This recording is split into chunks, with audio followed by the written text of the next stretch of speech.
I'm glad you mentioned Malkin. Let's move over and talk about Evgeni Malkin here because he had some things to say over the weekend when speaking with Sergei Demidov of responsiblegambling.org. He talked about really his future at the National Hockey League level, saying that maybe he plays more than the 2 years that he has left on his contract. Here's the quote from Evgeni Malkin, again, on responsiblegambling.org, saying, quote, "I want to play for another 2 years. As for another one, we'll see after that. I still want to spend time with my family. Family is a very important part of my life.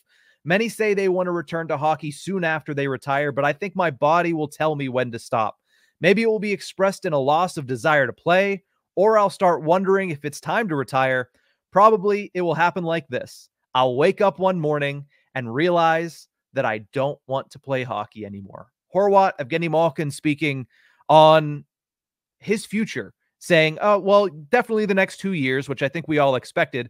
But as for another one after that, we'll have to see. And again, I think that's obviously the way that everybody expected him to take it, is we'll finish out this contract, see if there's any meat left on the bone, because, I mean, happy early birthday, Evgeni Malkin. He turns 38 tomorrow, but once this contract is over, he'll be entering his age 40 season.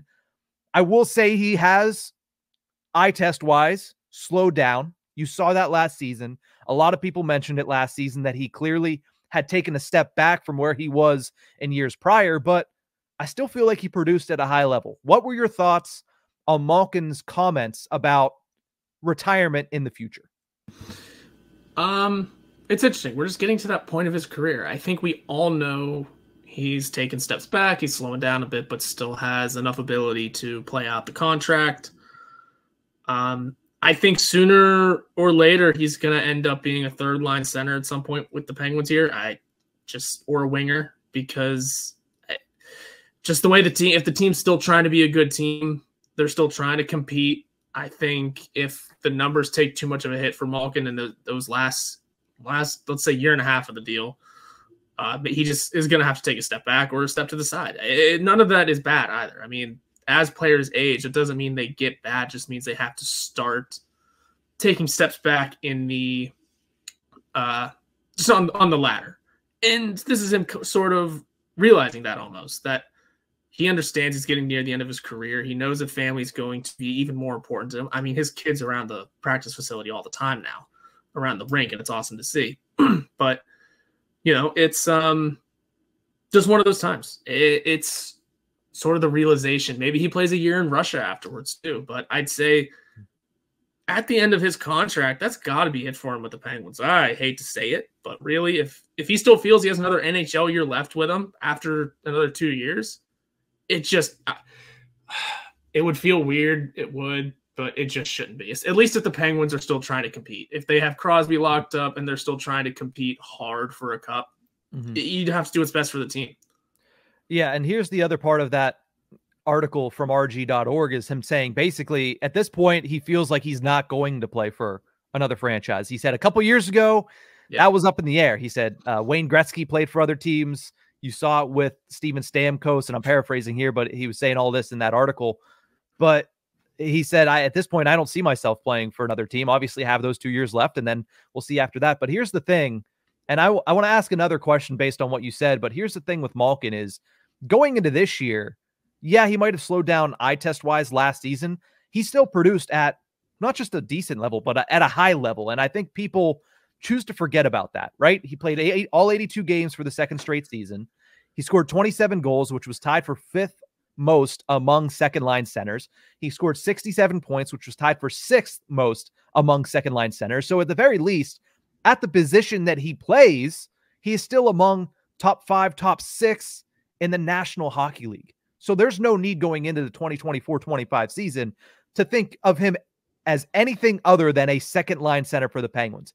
But I understand what you're saying. Yeah. We'll see what happens next year. His last year of the contract, things might have to change. Do you think it's more likely, because a lot of people have said this in our comment section, and I want to address it.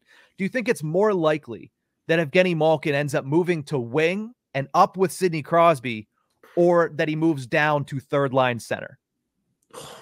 Ooh, I think it would depend. Honestly, it might depend on who's in the lineup. Because up to wing with Crosby is interesting. It's a fascinating idea, actually. But yeah, I could see that. But as for third line center, I feel like third line center might be more of the option, especially if they're trying to go in the direction of an offensive third line, which they should. But again, that would just depend on who's in the lineup. Truthfully, if they have someone who can take over a second line center. I mean, back when the free agency discussion of Malkin was happening, everyone was jumping to Vincent Trocheck, which, by the way, the Penguins could have had both. Just saying. Now, if they had both, maybe we'd be having that discussion of, well, he could easily just play third line center. Trocheck's elevated his game since then, pops into second. We don't really notice that much. Kevin Hayes wouldn't be here. We'd have a lot of, all righty, let's go. But without a solid name as that second line center, I think in both situations, really, you need someone to fill in that spot. And it'll depend on how these prospects develop too. So what is more likely is I kind of roundabout way of saying, I think third line center might end up being more likely just because of the way these prospects develop into a second line center for someone, or a solid winger that can play with Crosby, or like I just mentioned, Valtteri Puustinen maybe popping up there. Yeah, I think it's unlikely that we ever see for a full time him being on a line with Sidney Crosby. We haven't seen it for 20 years. And I don't think as they get older, that's any more likely. I think it's less likely that we see that. And honestly, I could see him moving to wing, but if he's moving to wing, certainly not this season, right? This season, he is a center. He is your second line center because, one, like you mentioned, there is nobody currently within the organization that is anywhere close to being able to take that mantle from him. There isn't, because again, tied for fifth among second line centers and goals, tied for sixth among points. There's nobody there. Kevin Hayes is far away from that. Braden Yeager is not going to be a full-time NHLer this season. That's become evident.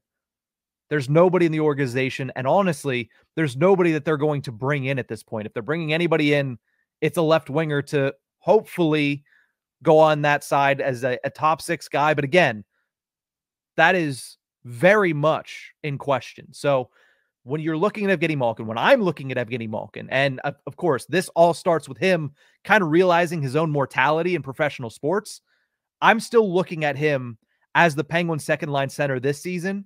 After this season, that's when it becomes questionable. After that one, which is when he's obviously referencing here, well, we'll see after 2 years if I want to play another year.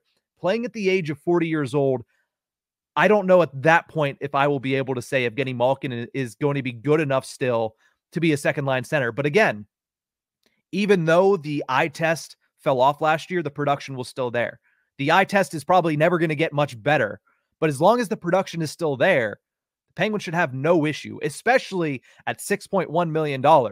They should have no issue with Evgeni Malkin as their second line center, as long as that production stays where it is. He doesn't need to be a point per game player. If he's a close to 70-point player again this year, then you look at next year and say, all right, going into the year, that's the plan. And you're hoping, like you mentioned, that some of these prospects start to climb that ladder a little bit faster and potentially become players that you could one day see taking over the mantle of second line center.